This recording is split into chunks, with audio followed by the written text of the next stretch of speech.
नाज़िम गुलाब लग़ारी में आबादगार ने हारियन ज़रई जिन्सूं ॿाहिरां घुराइण ख़िलाफ़ एहतजाज कयो आहे। ॾिसो था मोहम्मद इब्राहिम लग़ारी जी ये रिपोर्ट।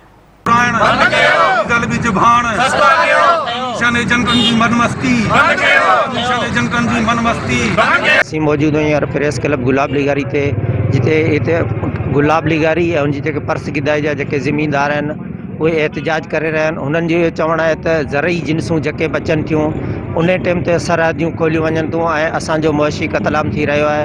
वधीक हिते आबादगार मौजूद आहिनि, हुननि खां पुछूं त हुननि जो छा चवणु आहे।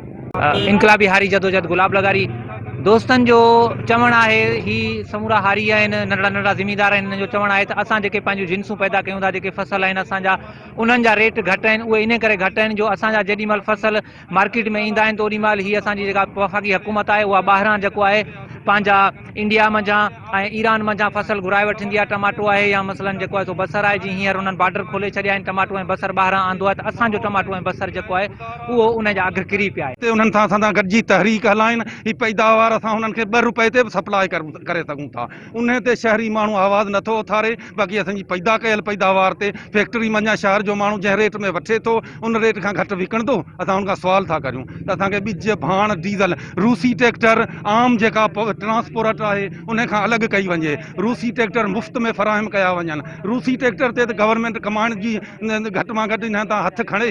रूसी ट्रैक्टर अॼु 35 लख रुपए खे वञी पहुतो आहे। छा ही गवर्नमेंट जी का अंधेर नगरी कोन्हे? ॿाहिरां घुराइण बंदि कयो वञे, असांजा इंसाफ़ कयो वञे।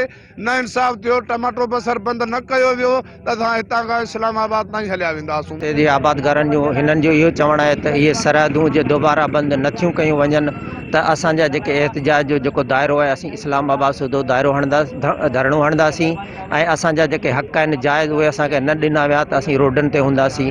कैमरामैन गुलज़ार लग़ारी सां इब्राहिम लग़ारी, मेहरान TV गुलाब लग़ारी।